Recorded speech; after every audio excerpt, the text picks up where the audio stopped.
crossroads, and I think it's time to make a decision. I showed you last night. You're going to stand with the new revolutionaries of 2009, or are you going to stand with the original revolutionaries of 1776? You want Harry Reid, Nancy Pelosi mandating how big your car can be, how many miles you can drive? You want Charlie Rangel dictating the number of Big Macs you can eat? Or if you can eat meat at all, and as crazy as that sounds, in Baltimore, the city of Baltimore right now, it's Meatless Mondays in all the schools so the kids can learn how to make healthy choices not only for them, but also for the planet. I don't know about you, but I would rather make my own choices. Seems like an easy choice, but yet here we are. Back again with Lord Christopher Monckton, former advisor to the British Prime Minister, Margaret Thatcher, and climate change expert, and John Bolton, former U.S. ambassador and also Fox News contributor. Okay, Lord Monckton up at the blackboard. Boy, that's intimidating. Have I ever done that to you? That's not good.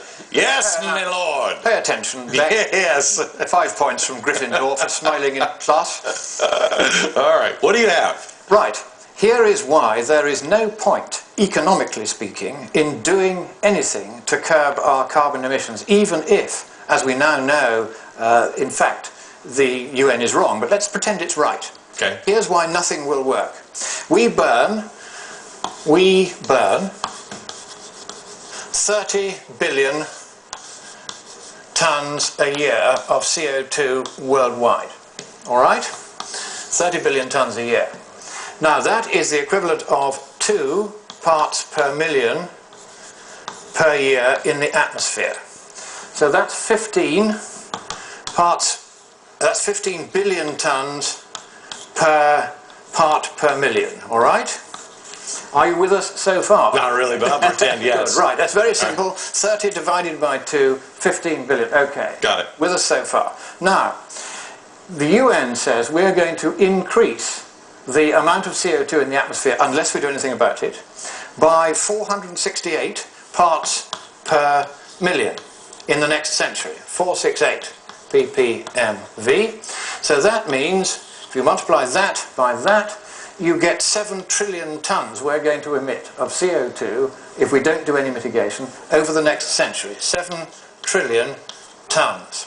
Okay. Now, they say that those 7 trillion tons are going to cause 7 Fahrenheit of warming in the next century. That's wrong, but that's what they say. That means that in order to forestall 1 Fahrenheit degree of warming, you have to forego the emission of 1 trillion tons of CO2. Now, divide 1 trillion tons by the number of tons, the 30 billion tons per year that we started with, that we're burning at the moment worldwide, and how many years is it going to take before we have saved 1 Fahrenheit degree? Come along, Bolton.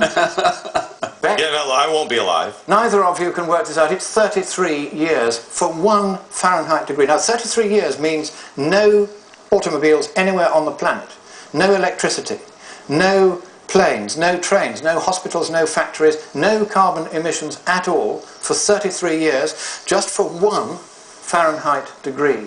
That is why it is absolutely no point trying to mitigate carbon emissions. It makes not the slightest difference to the climate. End of lesson.